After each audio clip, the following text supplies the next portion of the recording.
This week's episode is sponsored by Pelican.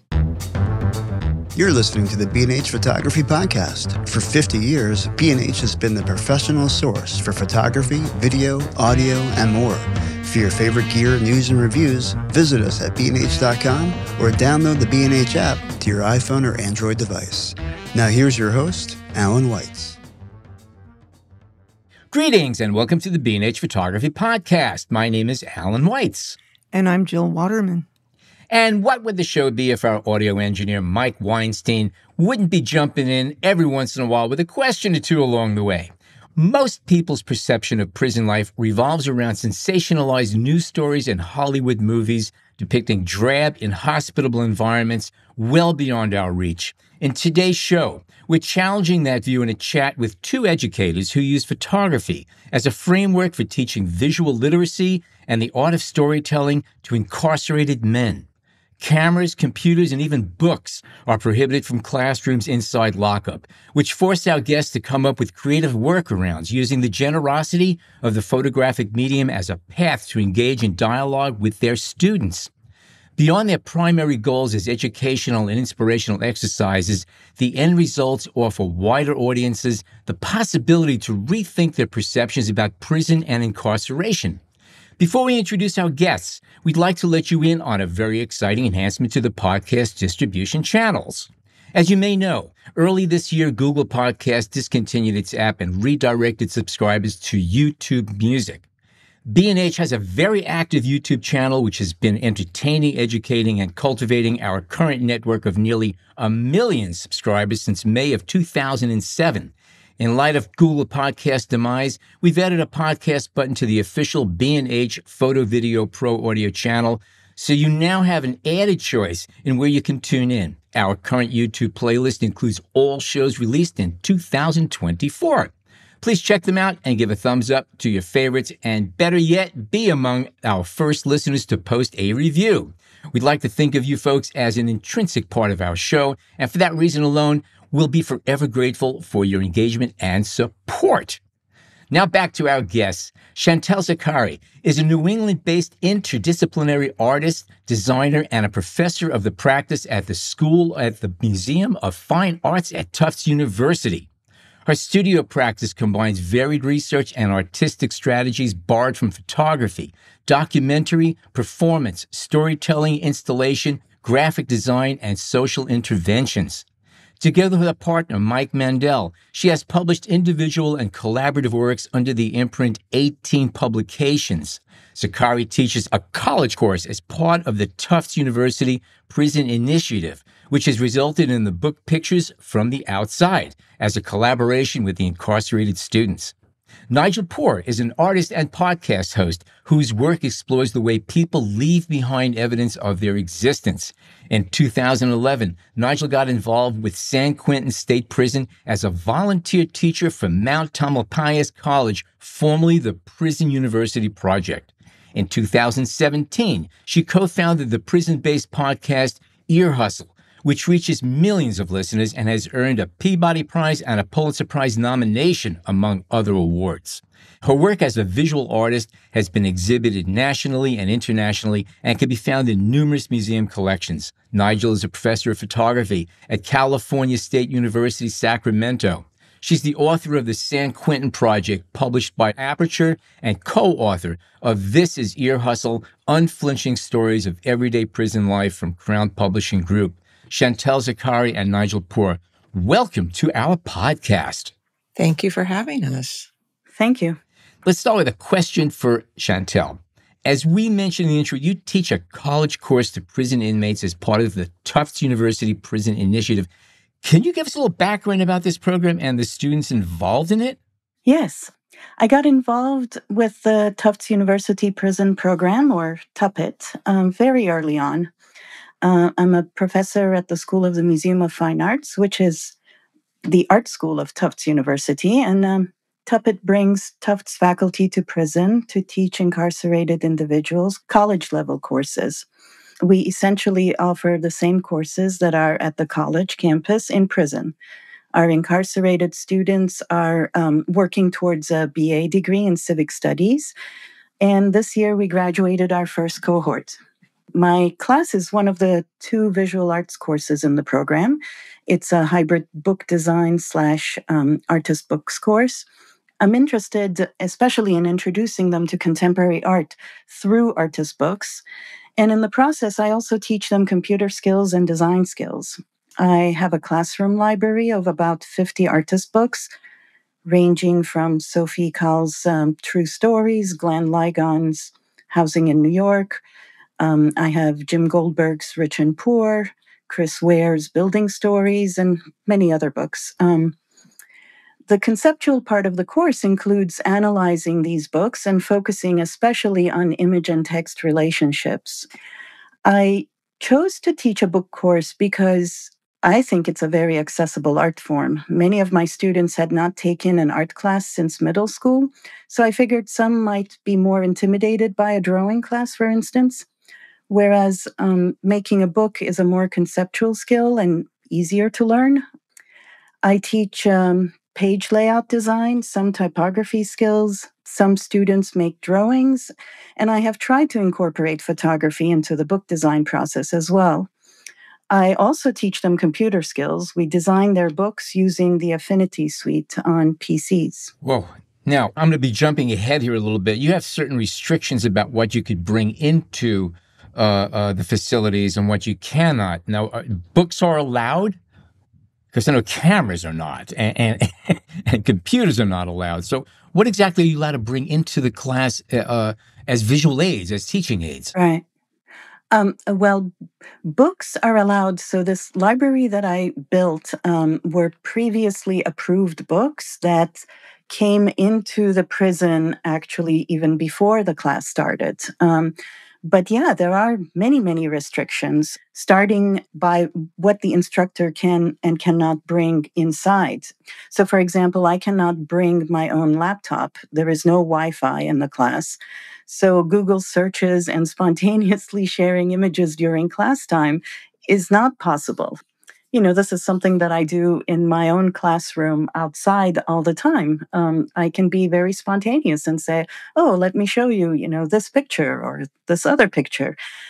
Whereas in prison, I need to be fully prepared for class very thoroughly and remember to bring everything in. But we are very lucky that Tuppet was able to work with the Department of Corrections to provide our students with laptops.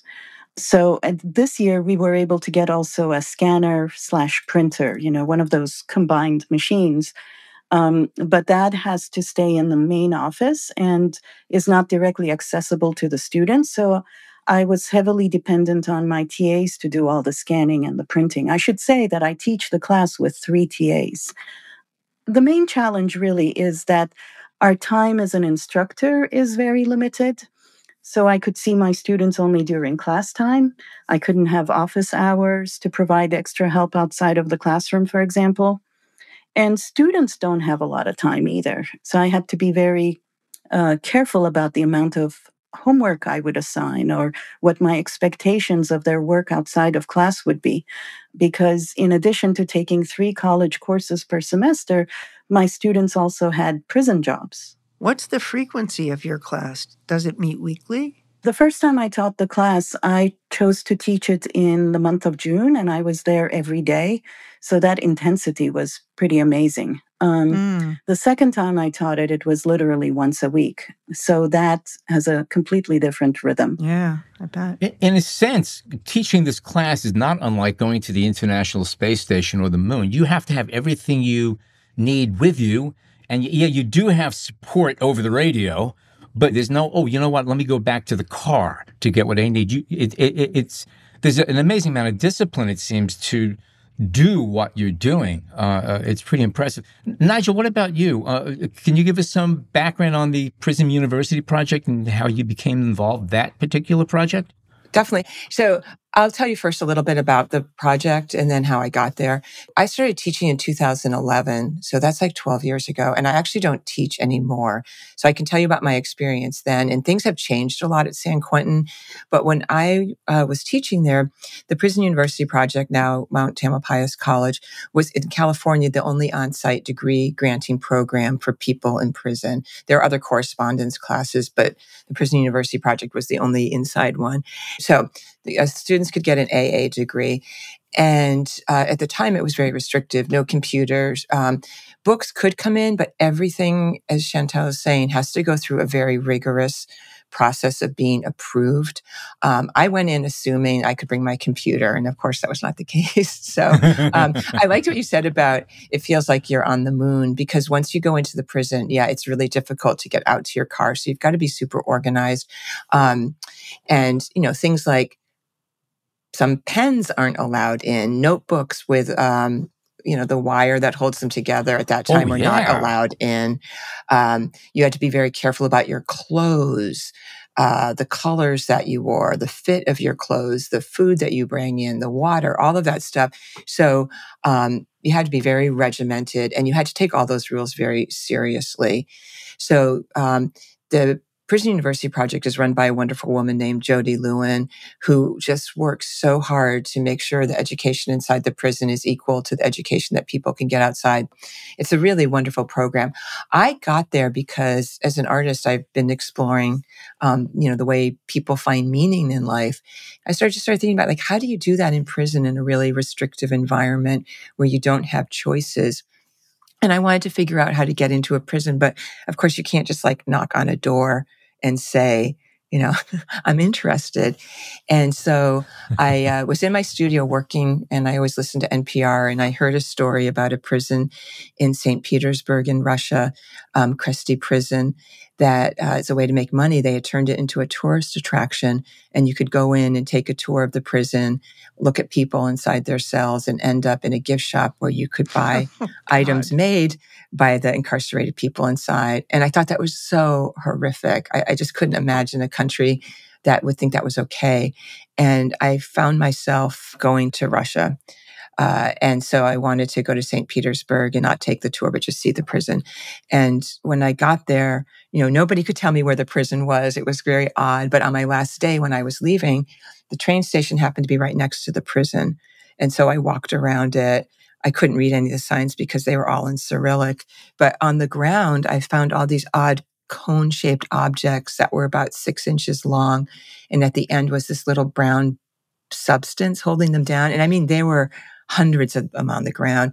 And I took one with me. When I went back to the States, I started researching it. And it turns out that the people inside write notes on them and throw them out the window as a way to communicate with the outside world.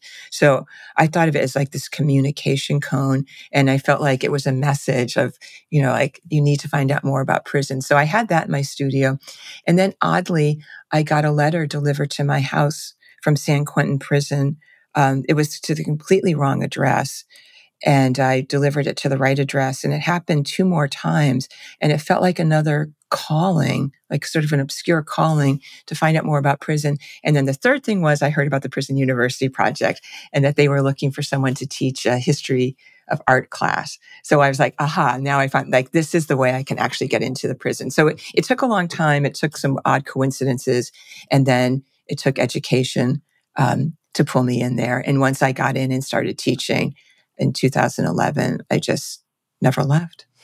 What is it like, though, being a woman in that kind of environment? I would imagine the head games and the internal power things that go on just in eye contact must be pretty intense there. I mean, they must be sizing you up while you're sizing them up to know exactly what you're going through. Could you talk about that a bit? I had really good training before I went into the prison. The Prison University Project did a fantastic job training volunteers to go in there. And so I thought I was pretty prepared. When I walked into the classroom and all the men started filing in, I was like, oh my God, what did I say yes to? Because I wasn't used to being around so many men. That was the bigger thing for me. I've been teaching for a long time. I'm used to classes that are really diverse, men and women. And so as the people started filing in, I was like, oh, this was not a great idea. I wasn't afraid for my safety. It was more just the idea of only talking to men. And there's no guards in the room. And I was very new to prison.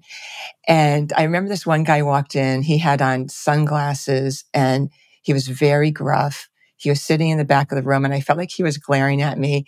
So I had this really bad impression of him. And then I learned after the end of the first class, he was in a lot of pain because he was getting ready to go to surgery. And he wasn't upset. He was just in pain. And it was a great lesson on how you should never make assumptions about people based on how they look. And actually, Ruben, the guy I'm talking about, on Saturday, we just spent the day together going to the DeYoung Museum, looking at the Irving Penn show. So that was great that he's out. And he is the guy I always go back to because he so intimidated me at the beginning, but now we're good friends. Anyway, as soon as we started talking about photography in the class, and that was probably 10 minutes into the class, all of my nervousness just dissipated because photography is such a bridge for conversation. And that's really what we concentrated on. So, the dynamics in the classroom, my experiences teaching and also doing the podcast is I'm going in as a professional and I assume that the people I'm interacting with want to be there in the classroom and they want to be working on the podcast. And so I just act like myself. I'm very clear about my boundaries because I don't want anything outside of what we're talking about to happen. And that's also part of keeping the people in prison safe. But I understand your question also because that's how the media portrays prison, right? That everyone inside is angry and is out to get over on you. And that's just not the case. Just like on the outside, there's a wide swath of people that are incarcerated. And there's people I want to spend time with in prison, and there's people I don't want to, just like on the outside. So I always go back to prison is very much like life on the outside. It's just that it happens behind closed walls. But I wouldn't be shy if someone made me uncomfortable to say, I'm not interested in working with you, just like I would do that on the outside because I try to respect people and be upfront with them. I think that's a really good question. I had never taught a class with all male and all adult male students before. The first time I taught inside, 2 of my 3 TAs were men, but the second time, all 3 of my TAs were women. But I don't think that was a significant element. I think the more significant shift for me was to acknowledge my own position as a privileged white middle-class woman, in a class where the majority of the students were Black and brown men. I think that was a much more important element in the dynamic of the class. A few were immigrants or children of immigrants, and I'm an immigrant as well, but of course I came to this country under very different conditions than their family did. So, yeah, the dynamics between male and female was not really the big issue, but I should also talk about a little bit the theme of my course. It starts with short assignments exploring design and text and image relationships, but it builds towards the final project in which every student designed their own artist book. So through that process, I learn a lot about their life stories because often their book is an expression of their life story. So I am very aware of where they came from and how the telling of their journey becomes part of the process of their seeking redemption. So, yeah, our different life experiences is very important and jarring in the classroom dynamic. What was the security level of the incarcerated students? So when I started at San Quentin, it had a very different population. It was an older population. A lot of people had spent a significant amount of time in prison. I had students that had been incarcerated for 10, 20, 30 plus years. It has a reputation as a very rough, in quotes, dangerous prison. It was in the 70s and 80s and 90s, but it's changed a lot. It's actually now called the California Rehabilitation Center. It's not as violent a prison as it used to be, and it's a medium security prison. It is where death row is housed in California, and that was one of the reasons it has a higher ranking, but I would call it a medium security prison. Yeah, I teach in a medium security prison as well. It takes about 20 minutes to go through security and the various levels of entries to the prison complex. There is a correctional officer that escorts my TAs and I to the school building.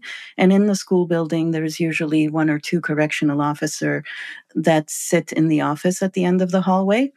But what I always found really inspiring is that the classroom is a private space. There are no correctional officers in the classroom. So the TAs and I are alone with the students, which makes the space incredibly transformative and free. We can all talk as if we are on the regular college campus. And in the classroom, these incarcerated men are simply students. They're not incarcerated men. And that, I think, is a very powerful experience for them. I would assume there's a camera in the room at the very least, just to keep an eye on. No camera. Wow, that's pretty good. Yeah. No camera at San Quentin either. That has to put a very different feel to the whole experience for on both sides. Yeah, I don't know about Tufts, but the Prison University Project, Mount Tamalpais, it's hard to get into. So there's only so many spaces, and people apply to go to it, just like they apply for any college on the outside. And so you have to be very motivated.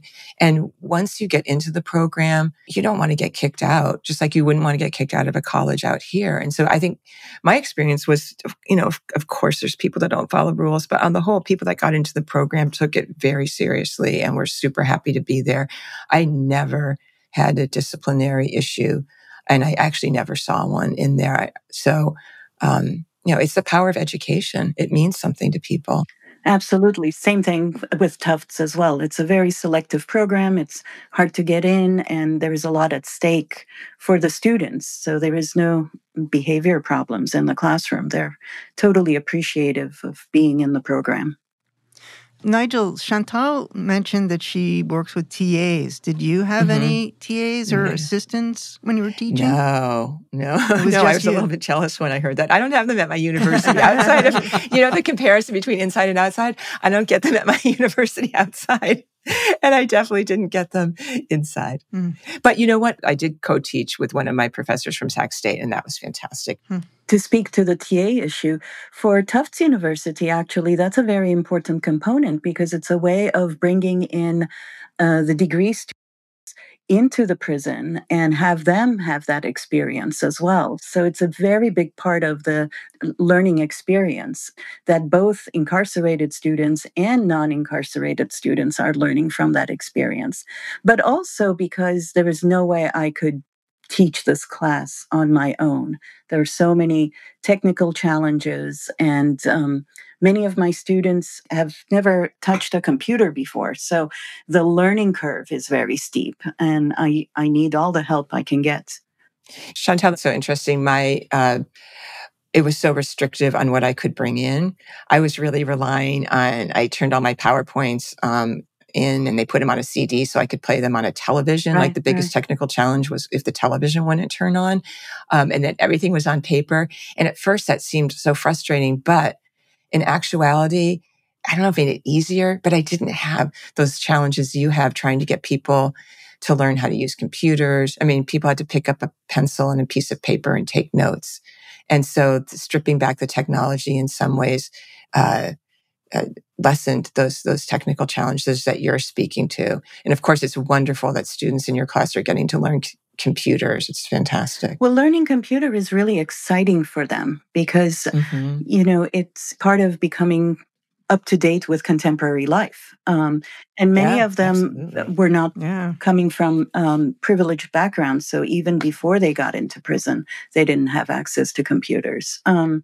But the PowerPoint presentations, for example, I was thinking about it when you were talking, is I had to send in my PowerPoint presentations maybe 3 months in advance for them to approve it. And 3 months in advance, I didn't even know how I was going to teach the class. Right. It's not like you can change it. No. Spontaneity goes out the window under those kind of conditions. And also often you change your PowerPoint presentations in class because you adjust to the level of the students and their needs, their interests. And so that whole flexibility was gone. And so the second time I taught the class, I actually didn't show any PowerPoint presentations. Instead, I would bring in Xerox sheets of paper and distribute those in class because that was much more of the moment. It was real time. It was the only way you can do it. Yeah. Totally. I want to just remind whoever's listening that I'm talking about 2011 and 2012, which is a while ago. Students now have tablets, and it's a little bit different. So San Quentin has caught up some, but it still doesn't have, they couldn't do what you're doing, Chantal. Yeah.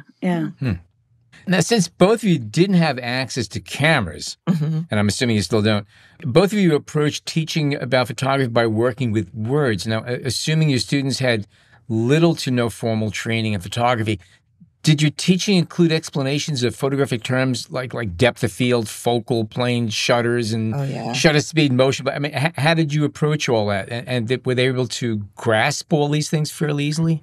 Absolutely. Mine was a history of photography. So we looked at a ton of work it was wonderful. And I'd love to talk about the clearing process of getting the work in if we have time, because I think that's really interesting. Sure. So we looked at so many artists. And when we talked about the work, I talked about, the aesthetics of it. I talked about the meaning of the work, but I was very clear on talking about photographic language, helping them learn to speak about photographs as a photographer would see them. So depth of field, framing, point of view, scale, all that stuff, along with the inner meaning of photographs.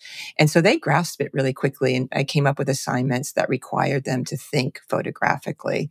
But that was a big part of it. They wanted cameras so badly. But it just wasn't going to happen. But we found ways around it, which was pretty cool. And so I think they all felt like they were taking pictures, even though they were all verbal photographs. Now, that just triggers my next question. I'm going to come back to this. It seems to me that the new AI technology, specifically the latest rounds of text prompt apps, are ideal workaround tools for your inability to use cameras, because today, if you can describe the photograph, you can, quote unquote, create the photograph. Are either one of you using any of these new technologies as imaging tools? I love that question because it brings me back. The first assignment that I had in the class was called a verbal photograph. And I asked the students to come up with a memory that they had, that they thought they had or they thought they had, that there was no photograph of.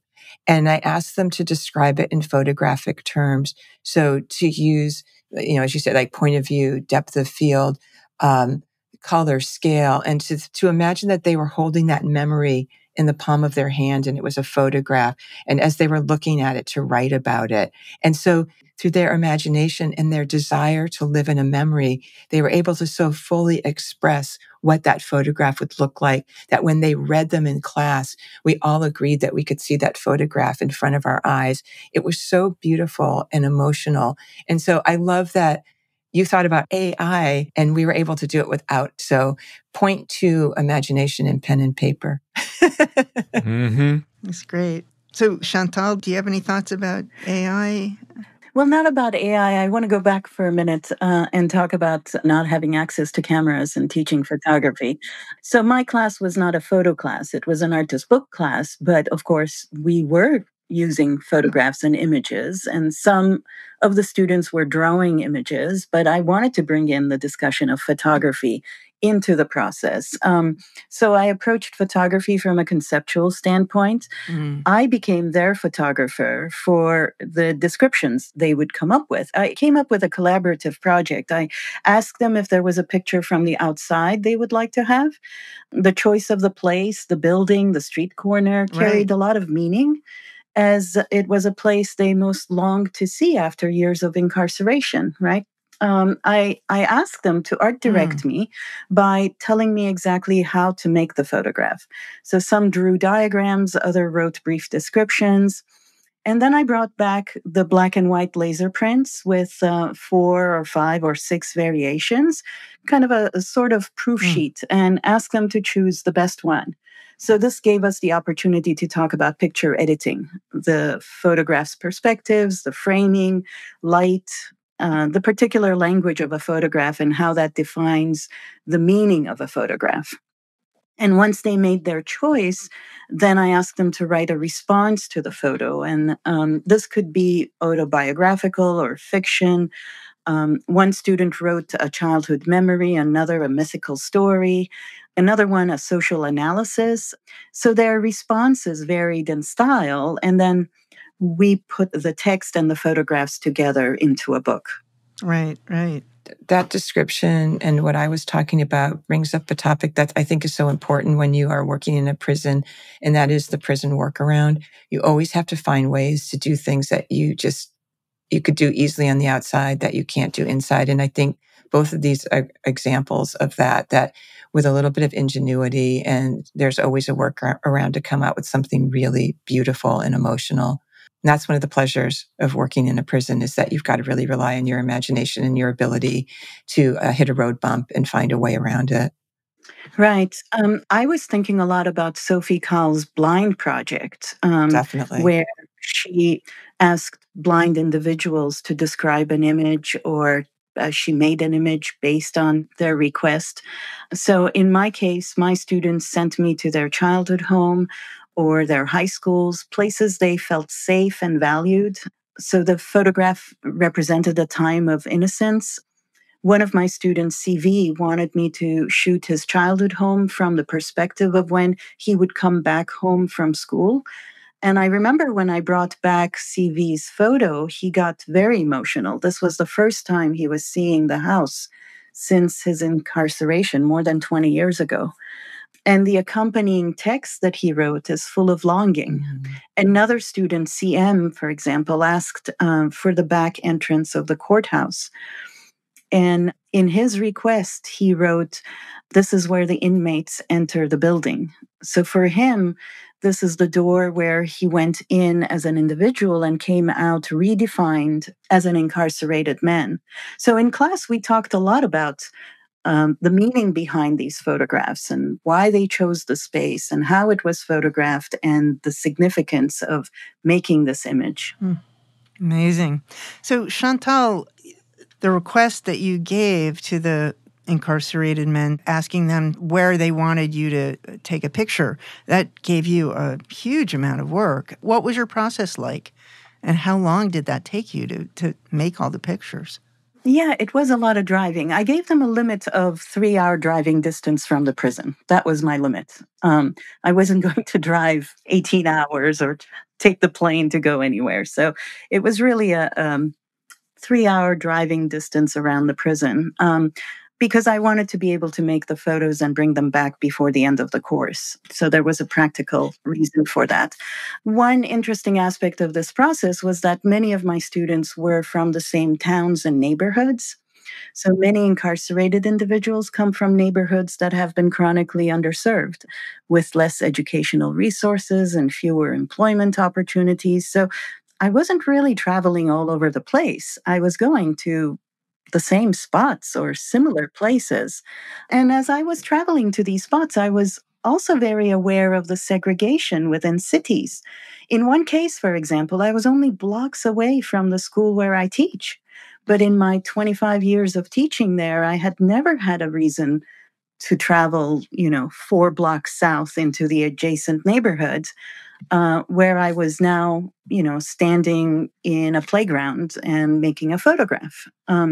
So our cities are very segregated, and there has been many studies made on this as to where the incarcerated population is coming from. So it's very specific spots. You mentioned something that's kind of a very big truism. I grew up in Brooklyn.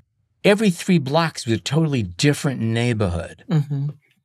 And again, it used to be amazing. If you walk 20 blocks in any direction, you'll go through 4 or 5 different neighborhoods that are totally different from yours. And it was not unusual. And it is interesting to see it that way, that you see you taught in one neighborhood and just a few blocks away was a world you had no idea existed. That's a truism in the cities that I think if you grew up in a small town, you may not appreciate. That's true. There's also gentrification. I was sent to a spot where 20 years ago it was working class Irish neighborhood in Boston, and now it's one of the most expensive real estate in the entire country. Yep.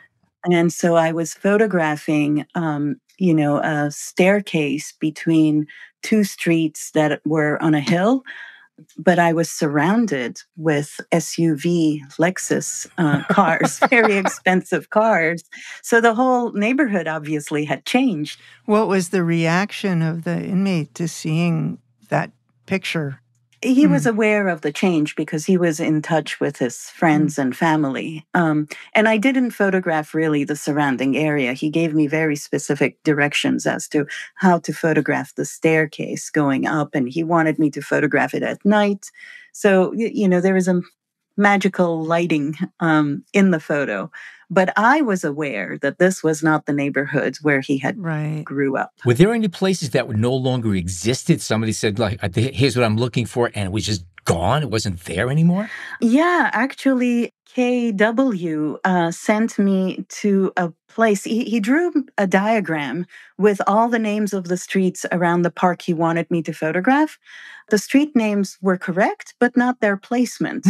So his memory was wrong of how the streets related to the park. So essentially, it was impossible to make the picture he wanted me to make from the angle he wanted. But, I improvised. And yeah, the picture was a different picture. There was also another guy who asked me to photograph the night sky because in prison, the lights are always on and you cannot see the stars. So that's really, not about a specific space, but of an experience and a photograph of an image you wanted to see. Yeah. I have a question, and this is just pure photo geek question. I could not help but notice that it seemed that all of the buildings in pictures from the outside are architecturally correct. None of the buildings are suffer from keystoning. It doesn't look like they're falling over backwards or anything like that. Were they captured using a tilt shift or a PC type lens, or were these corrections made post-capture? Yes, this is a photo geek question, and I'm not one. But I do appreciate that you noticed it. It was all corrected in Photoshop.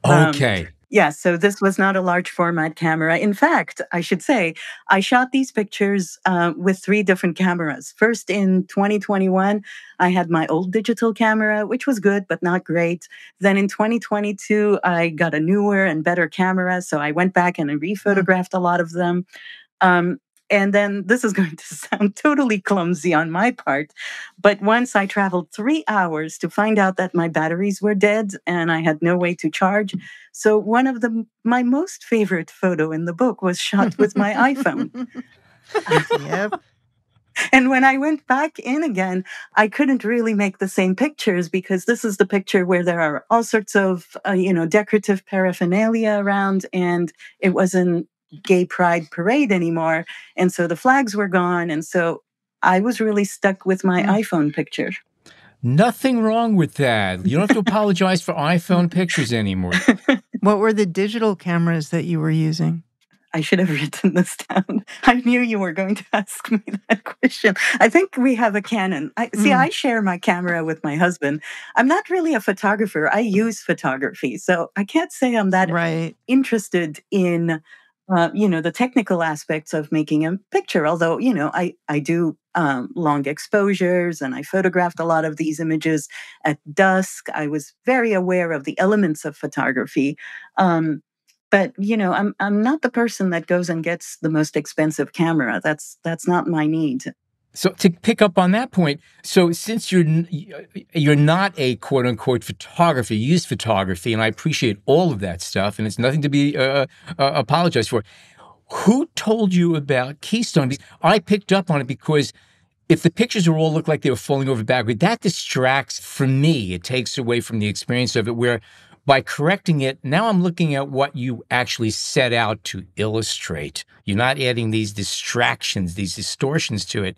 So was this something you understood, or did somebody point out to say, by the way, why don't you try this? Oh, absolutely. I'm not interested in the medium of photography as an image maker, so I'm not invested in buying an expensive camera. But conceptually, I know how to read a photograph, and I'm a designer. I'm totally aware of how a picture is made and how something is being represented. And so the distortion in photography is really important and significant in how you read a photograph. I should say that I was the photographer for my incarcerated collaborators, and they art directed me. But I was also not a neutral agent in this process, right? For example, KW, when he sends me to the playground, I photographed two kids playing basketball when it was pretty dark at dusk, and the long exposure blurred the figures. And at that moment, this could have been a picture of KW playing basketball 20 years ago when he was a teen. So I am very aware of what makes an image an emotional image. I shot one of the high schools at sunset when the facade is bathed in golden light, for example. Mm-hmm. I'm also very aware of the weather. I was at the old courthouse on a summer rainy day, and for a moment, the sun came out at a low angle and created some golden highlights onto the building. All these elements, of course, change the way um, my incarcerated students emotionally felt about the buildings. And that's my creation. This is not something that you can draw on a diagram when you request a photo. And so that was part of the discussion in the class. Wow. By the way, I hate to pop your bubble. You are a photographer. I'm listening to you talk. Yeah, yeah, seriously. You may not be a photo geek in that sense where, I don't need the most expensive, but I'm listening to you speak. You understand photography. Okay. Well, yeah. So you really do. I am an artist. I am Yes. aware of how to read an image, and that is what I teach. I teach image and text relationships, and I teach how one reads an image and how text contextualizes a photograph and reads a photograph.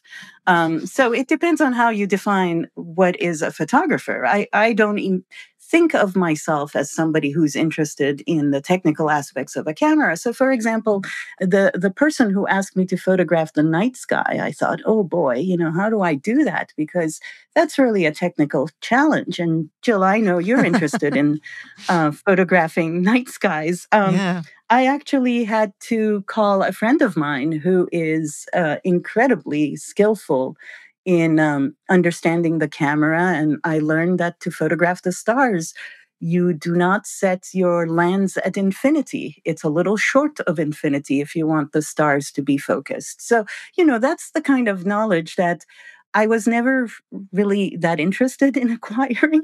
I'm always thinking of photography in conceptual ways. And the technical aspect, you can always learn that if you have the need to learn it. But what I teach at my regular classes, it's really how to read a photograph, how to understand a photograph, or any image for that matter, and how to recontextualize that through text. And how to build meaning by combining it all together, which is really one of the key beautiful aspects of the book that you produced. I mean, it's just so full of meaning, and there's so many different aspects to the stories that are told. And you've been self-publishing books. You have a publishing imprint with your husband for many years. How has the experience been in self-publishing with advancing technology over the years? Has it become easier? Has it become more accessible? Yes. And I say yes with an exclamation mark. Mm. It has become a lot easier because of technology. I published my first major book in 2005. This is Web Affairs. It was a very expensive book to print on offset for many reasons. It's a large book. I used the maximum space of the entire press sheet to determine the page size. And at the time, the minimum you could print was 2,000 copies. So, this was a really expensive project. I printed it in Singapore. I flew all the way to Singapore. I was on press for 4 days.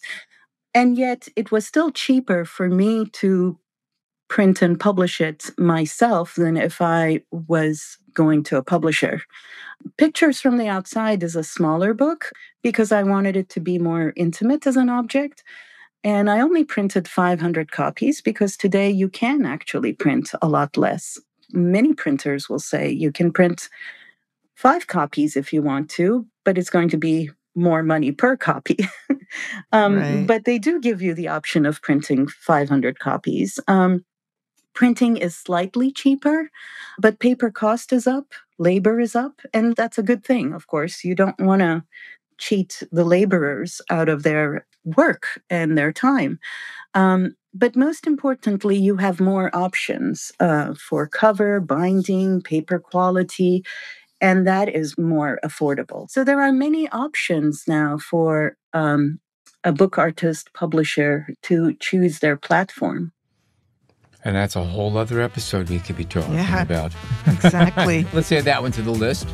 I think right now would be a great time to take a short break for traffic and weather and dropping quarters into the parking meter downstairs. So let's do that, and we come back more with Chantal, Zakari, and Nigel Poor. Stay tuned. To protect your gear during transport, you need a rugged case you can trust. The new Pelican 1535 Air wheeled carry-on case holds all your gear and includes different inserts of your choice, such as soft dividers, pick-and-pluck foam, or Trek Pack-style dividers, and the case comes in a variety of colors. For longer cargo, the Pelican V730 wheeled tactical case provides crush-proof protection and features a customizable foam insert.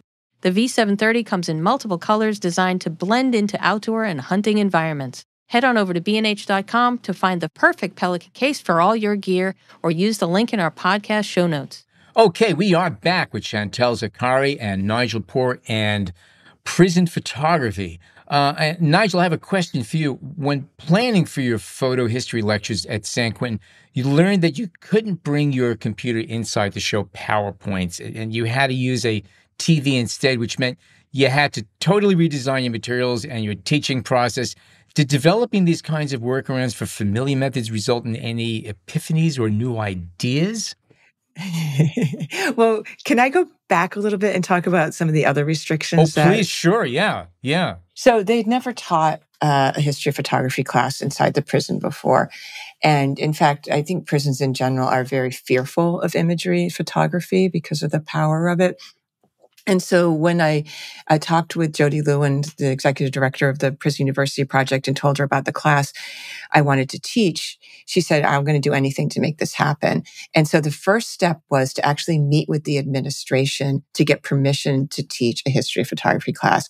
And what they came back with was, yep, you can do it, but you can't show any images of violence, drug use, nudity, or emotionally complicated imagery. And I was like, there is nothing left. Emotionally, what was that? Emotionally complicated and challenging imagery. Well, that's a narrow range, huh?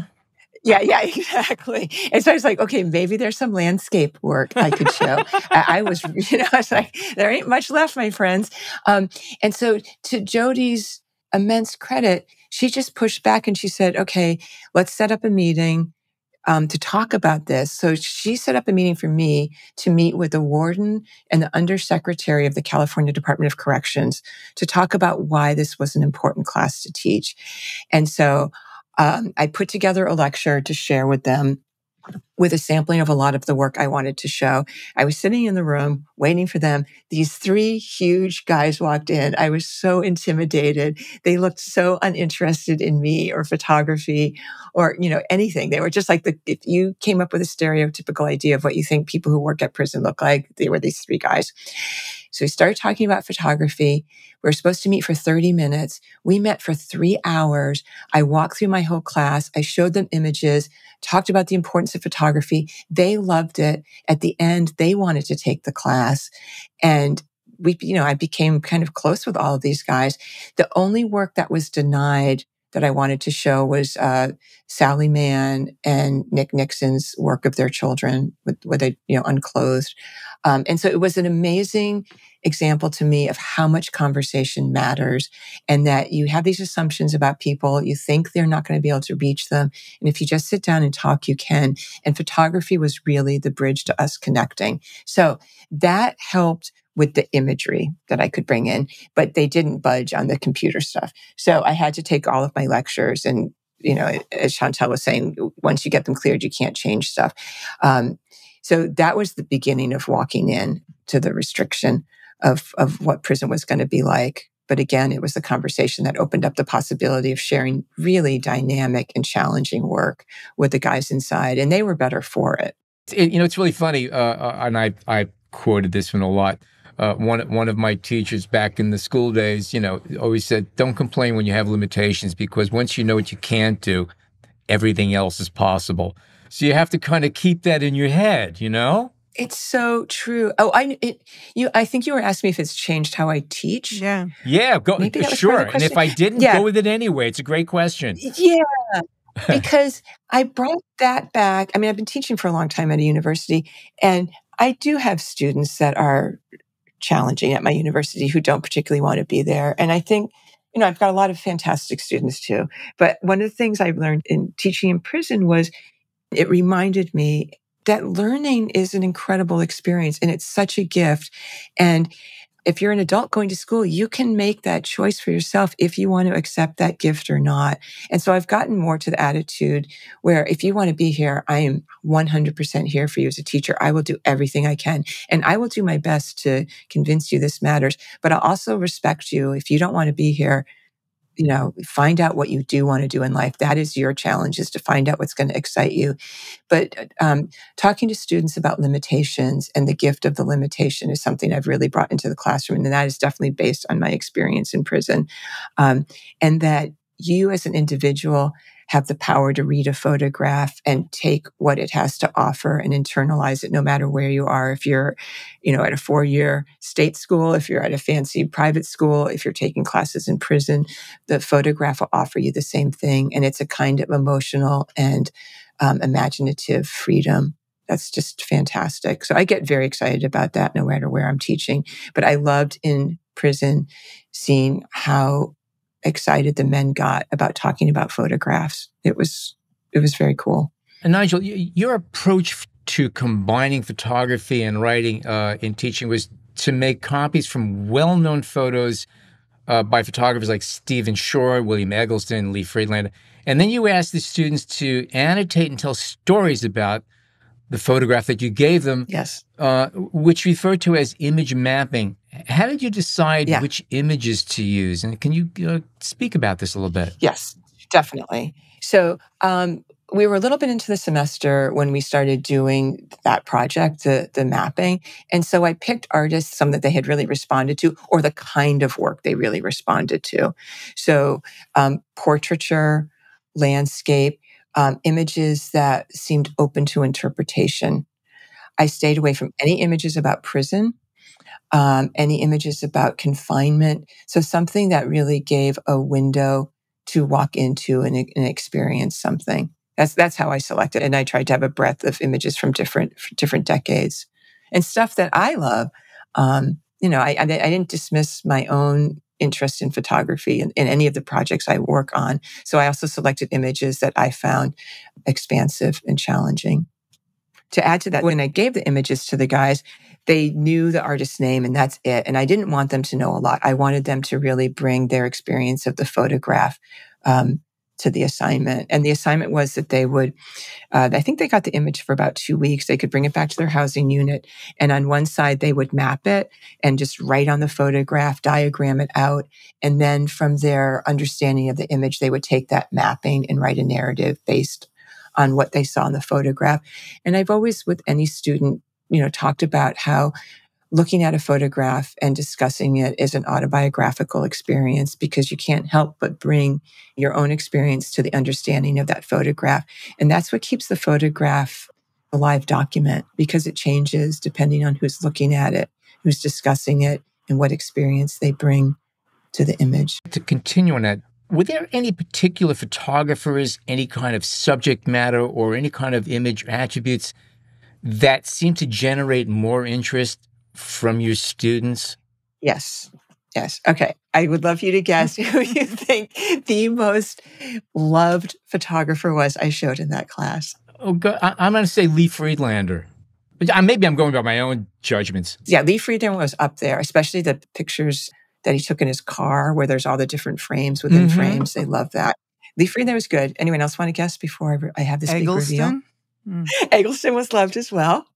Yes. Martin Parr. Okay. Oh, Martin Parr. Oh my God, you're bringing up all my faves. Martin Parr too. Okay. August Sander. Really? Wow. Yes. Yes. And it might be because we spent a lot of time talking about his strategy for taking photographs and how much we could read in the faces and the body gestures, and how he used context and lack of context in his photographs. We talked about August Sander forever, and he would come up constantly. And I mean, he's one of my favorites too, but we loved looking at the faces and wondering about the experiences together of the subjects in his photographs. That's a really interesting point that you're making, Nigel. I don't know if you guys know this. Judith Shalansky's book, it's called Atlas of Remote Islands. And it's this book where she draws these remote islands that are miles and miles away from any mainland. And she looks at the history of what people have done in these islands, far away from civilization, all the horrific things that happen. And that book really connected to my students because it was, again, similar to the experience of being in prison and removed from everything else.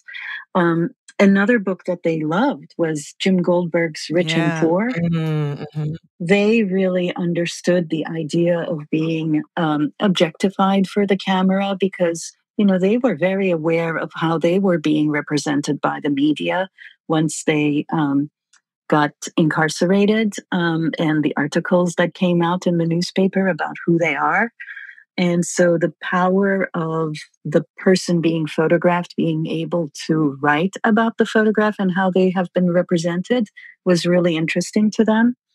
And of course, the book that they loved is Exquisite Pain by Sophie Calle. This is a book about measuring and comparing personal pain and healing from pain. And they read the book with quite a deep understanding of the kinds of pain that they were going through.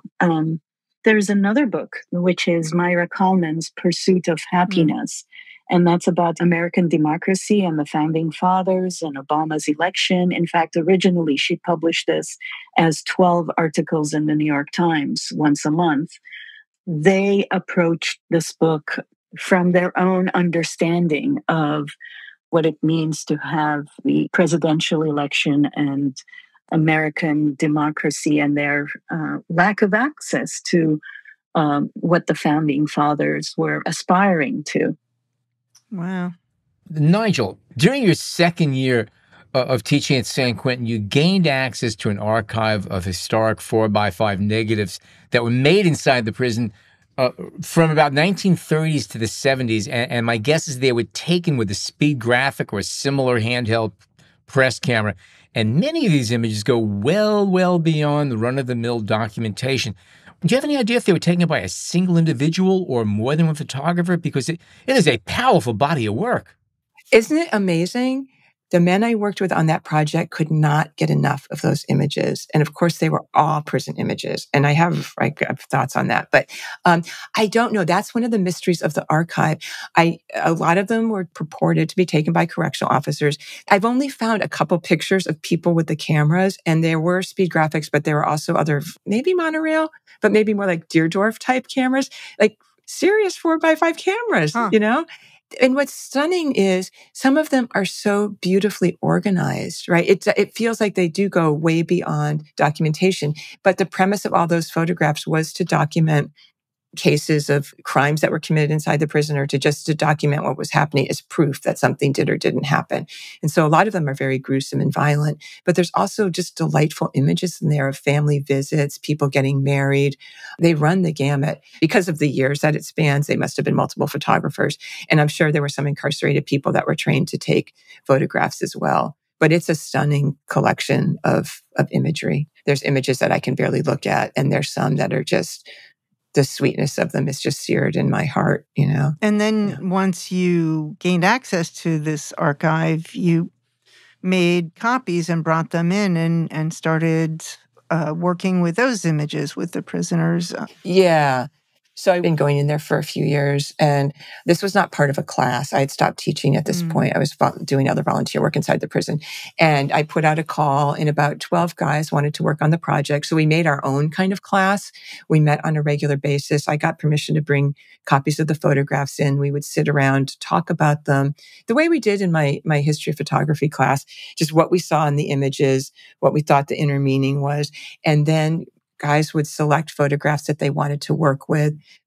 They were able to bring them back to their housing unit, and then they would map them just like we did in class as a way of really deepening the meaning of what was being shown in the photographs. The idea that they could intervene with them and talk about their experiences and what they saw in the photographs and explicate them for the viewer who hadn't had prison experience. My initial idea with the archive was to just put them in categories and, print as many as I could to show life inside prison. But once I hit on the idea of having the guys map them, it took it in such a different direction. It really brought the images to life in a way. That's amazing. And then how long was it after you started working with mapping those images that you turned that project into the book, San Quentin Project? I started working with the archive, I think around 2014. I think the book came out in 2019. The exhibition was in 2019. So for about 4 years, I worked on it. Just scanning. I mean, the negatives were just a pile inside bankers' boxes. I mean, they weren't taken care of. So first, just going through every negative, looking at them, putting them in archival sleeves, organizing them, scanning them. And I did most of that on my own. I eventually did hire someone that helped me with the scanning.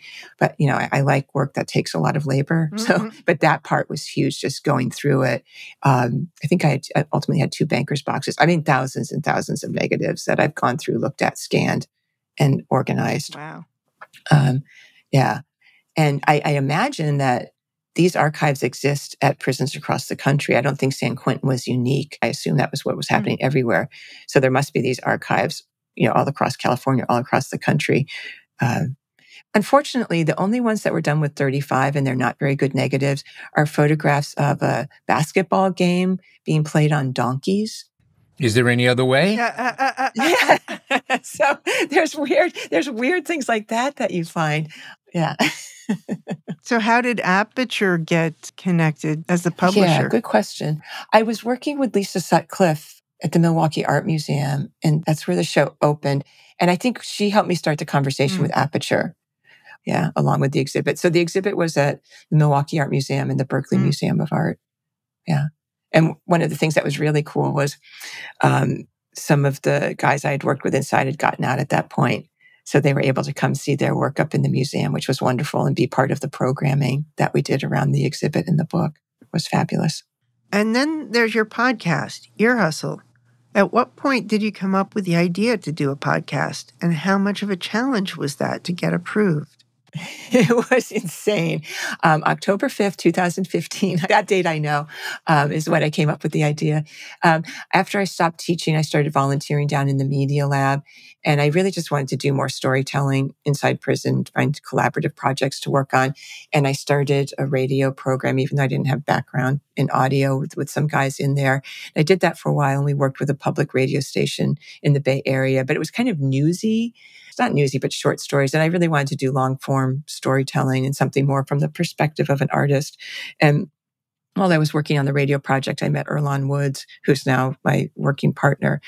And we just got along really well. And there were some issues that were happening inside the media lab. And I wanted to break away from that and start something new. And so we just started talking, and we sat down on October 5th, 2015, and came up with the idea of doing a podcast. Earlonne didn't know what a podcast was, but he said yes to it. And our idea was to tell stories about everyday life in prison from the perspective of those living it.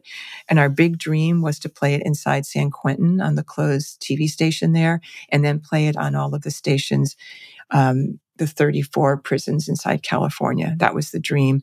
But what's the reality? The reality was we got permission to apply for a podcast contest through Radiotopia, and we ended up winning. Out of 1,500 people who applied. And so it started playing outside the prison before it played inside the prison, which I thought would be absolutely impossible. But I had spent a long time getting to know the administration and getting them to trust me. And that was a huge part of getting the podcast made. And I've found that, creating an allyship with people who run the prison is essential to getting work done inside. Otherwise, you're just going to be banging your head against a wall. And so the podcast took off from there. We launched in 2017. Yeah. And within the first month, it had over 1 million downloads, and it's just taken off from there. So I don't do that much photography anymore. The podcast is really what takes up all my time, but I think of it as an art practice. I think of it as creating verbal photographs with every story that we tell. You're telling stories one way or the other. You are telling stories. So I'm curious about, you mentioned the Media Lab, and is there any connection between the Media Lab and the college courses, or they're two disparate, separate things? Yeah, they're different things. San Quentin has had a long history of media. It's gone through periods of being more restrictive and less restrictive. It had, in the 1950s, it had a radio program that was created there that was also played outside of the prison. There's been a newspaper published there, I think, since the 30s, on and off, the San Quentin News. In 2008, around that time, the Discovery Channel came in to teach a documentary class, like a TV film program. And after they did that, they left behind all their equipment. And that's what started, in quotes, the Media Lab in San Quentin. But the Media Lab has grown. It has a newspaper, it has a TV program, has the Ear Hustle, and another radio program. And when you go into the Media Lab, I mean, it's not a great space. It was an old laundry room, but there's a lot of great work going on in there. And that's what Ear Hustle came out of, was the Media Lab. Audio engineer Mike chiming in. In the popular imagination, I think San Quentin is closely related to Johnny Cash and that live performance. I'm wondering if that jump-started something not only in San Quentin, but throughout the popular imagination of what is possible within prisons. Yeah, I mean, San Quentin does hold people's imaginations. I think it's, Attica, Sing Sing, San Quentin are sort of the prisons people think about, I think, when they imagine prisons in the United States. Rikers probably too. But San Quentin is definitely a different place than most people imagine it to be. It's not the scary, level 4 max prison it used to be. Yeah. For both of you, I guess a question that comes to mind is, why prisons? What was curious about prisons that you wanted to learn about or communicate to the outside world? Or do you have strong feelings about the way justice is meted out in the United States and the carceral state in general? I'm just curious about why that particular space. Yeah. For me, it started with the curiosity of, how do you make a life? How do you find meaning? Which is something I've been doing in my art practice for a couple decades. And as I said at the beginning, I really wanted to think about how that happens in a place of confinement, which is prison. And I eventually found my way in there. And that's what keeps me interested, is how do you make a meaningful life no matter where you are? And I began to grow more curious about how life inside and outside mirrors each other. I'm interested in the minutia, the tiny stories of life. The podcast is not about crime and punishment. It's not necessarily about reforming the system. It is about the small things that happen in life that give us something to think about. So yes, I think that prisons need to change, but my immediate impulse, I'm not an abolitionist. I do believe, unfortunately, that prisons need to exist. I think they can exist in a much different way, that they should be places of reform and education. But I'm interested in the stories. I'm interested in connecting with other people and finding collaborative projects to get stories out there. And I hope our stories do create change in prison. We've gotten a lot of feedback from people, lawyers, people who work in the system, about how helpful Ear Hustle is in helping them change their views. And when Gavin Newsom talked a lot about changing San Quentin to the Norway model and making it a rehabilitation center, he cited his experience with Ear Hustle. So I know that it is touching people, and that's a great thing. So, but for me, it is the stories, it's connecting with individuals that keeps me going. And Chantal, what are your thoughts about that? Yeah, a long time ago, I think it was on public TV, I had seen a documentary about Brown University and how they were awarding degrees in prison. And it incredibly moved me. It was very touching. This is probably 15 years ago. And now, of course, prison college degree programs are fairly common.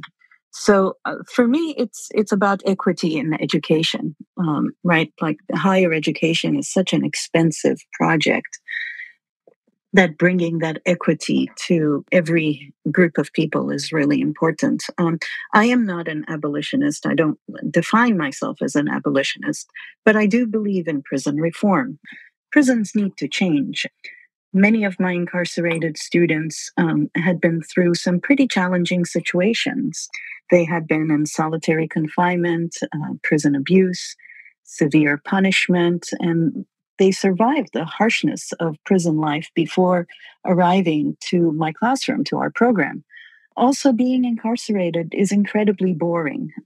I taught my first class in June 2021, and that was right at the end of the pandemic, the lockdown, when my students had to be isolated and locked in their cells for 23 hours a day in order to control the spread of the virus, right? So, coming out of that experience, you can see how this group was extra engaged and appreciative of anything I would introduce to them. They were hungry to learn.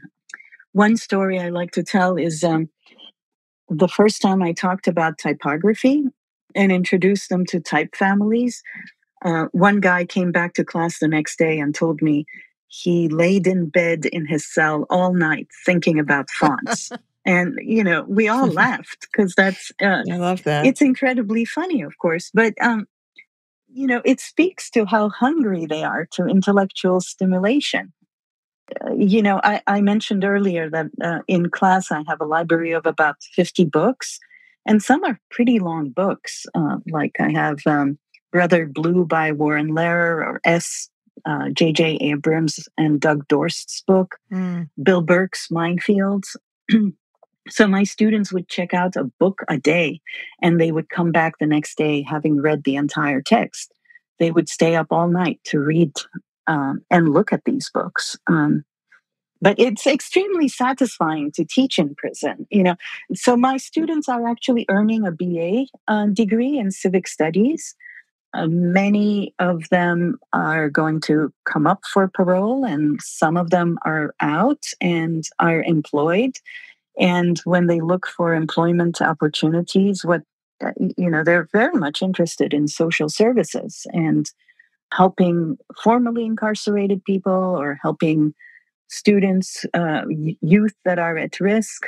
They take incredible pride in having been able to complete this degree in prison behind bars. And that's a huge accomplishment.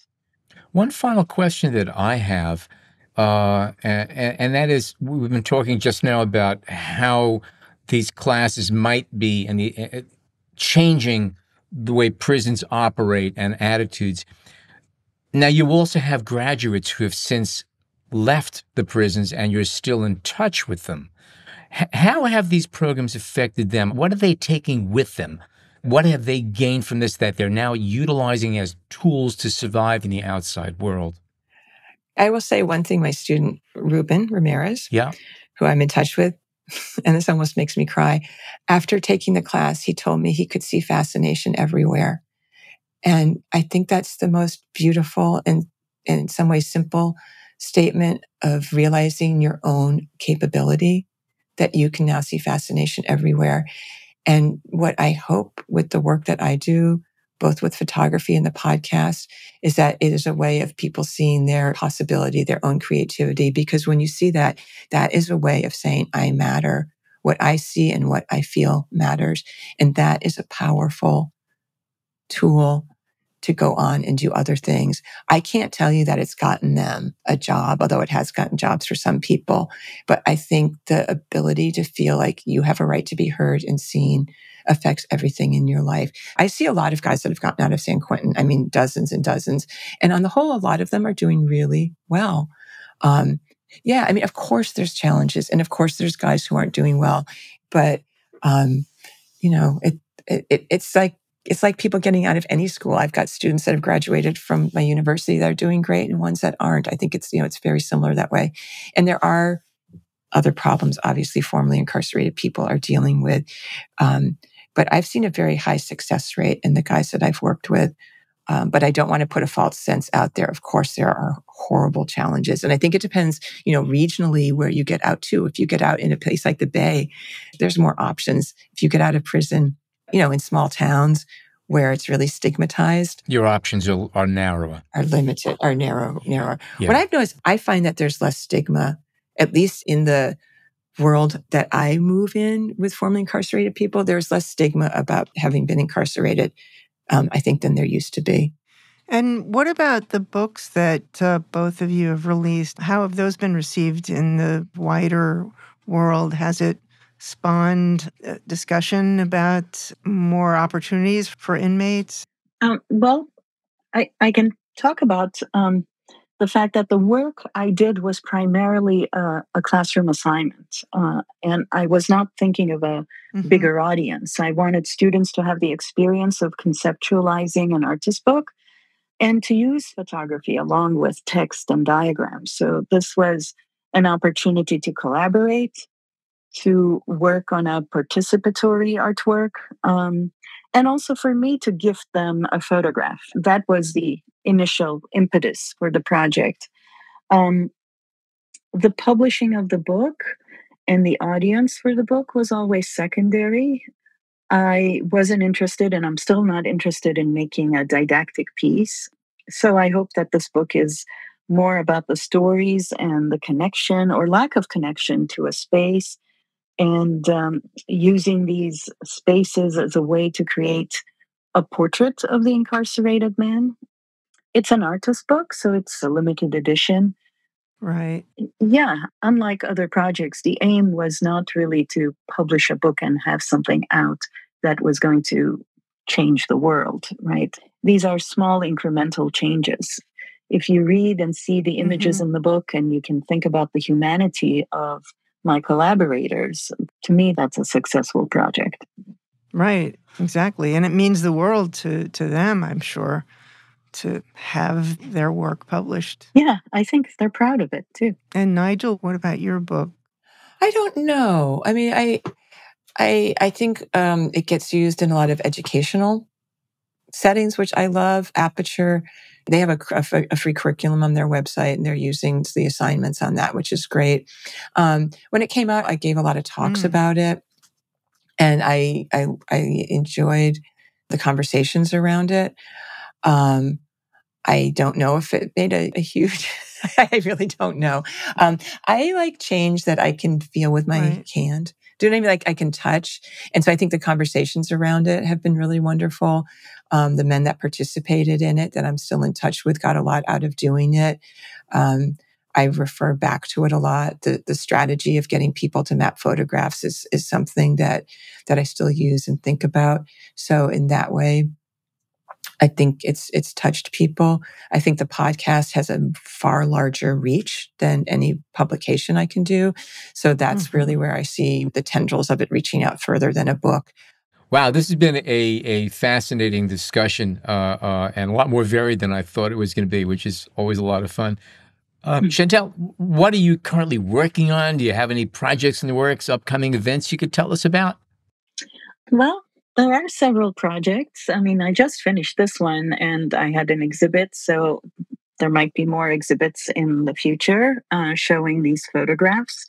Because the way I show the photographs in a gallery space is very different than the experience and the context you get through the book. So the exhibition is a whole different project than the book itself. But right now, I am going back to another project I had started a while ago, which is about the Watertown Arsenal. This is, a place only a few blocks away from my home, and it was built during the Civil War. And at its height during World War II, it employed 10,000 people. I got interested in the site because It's an interesting story about technological innovations, bomb making, toxic waste, but also the immigrant experience. Immigrants were employed with good jobs that enabled them to move into the middle class. So there is this kind of interesting push and pull of where you're making bombs and it's a pretty violent or a job that is essentially the creation of a violent object, cannons and bombs, but it's also good government jobs that enable you to move into the middle class. And the buildings of the place are spectacular. So I'm interested in buildings again. Yeah. Oh, I'm an architectural nut. I love that. There are some great things going on. That I look forward to seeing that one. And if our listeners want to catch up on what you're doing, your current projects, your sites to go to are? thecorner.net. Okay. And all this will be in our show notes, so it's just a click away. And great talking to you. And Nigel, what about yourself? What are you currently working on, and what's cooking with you now? Okay, so two things, all things Ear Hustle. So the podcast, we've got 2 more episodes coming out this season, and then we'll take a little respite and we'll be back in the fall. Erlan and I are starting the conversation about turning Ear Hustle into a docuseries. So that's a long-term project. We'll see where that goes. But a non-Ear Hustle thing that I've been working on, the only visual project I'm working on right now is with my aging parents. Can I talk about that? Please. Even though it's nothing to do with prison. So it's called the Parent Photo Challenge. It lives on Instagram. I started it during COVID. My parents are now 86 and almost 87. And every day I send them a question with a prompt, and they send back a written response and 2 photographs. I posted on Instagram. We're on day 1,170 something. We haven't missed a day since we began. And it's a project about aging and the importance of asking questions, listening, teaching older people how to use technology, and so that they don't get left behind. But it's about how, even at my age of 60, how do I get past seeing my parents as parents and seeing them as complicated, interesting people? And I hope it encourages other people to ask questions. It certainly comes out of Ear Hustle. I was thinking how I've spent the last 7 years asking people questions and listening very carefully and respecting them and diving deep into their experience. And I had never extended that courtesy to 2 of the most important people in my life, my parents. And so I really wanted to do that. And it's been transformative for them and for me. They've gotten, they have so many followers, but they get so much mail now. They have a lot of fans. I was with my mom somewhere and she got recognized from the Parent Photo Challenge. So it's really wonderful and delightful. So that's on my Instagram, which is just Nigel Poor. So that's where I put all my visual energy right now. And I really recommend anybody who still has parents in their lives to spend time getting to know them and asking them all kinds of questions and seeing their creativity. I just have learned so much about my parents. I love it. And I think we all need to prepare for what our lives are going to be like when we hit our 80s. If we live that long, what do we want? And how can society change to accommodate our aging population is something I feel really strongly about.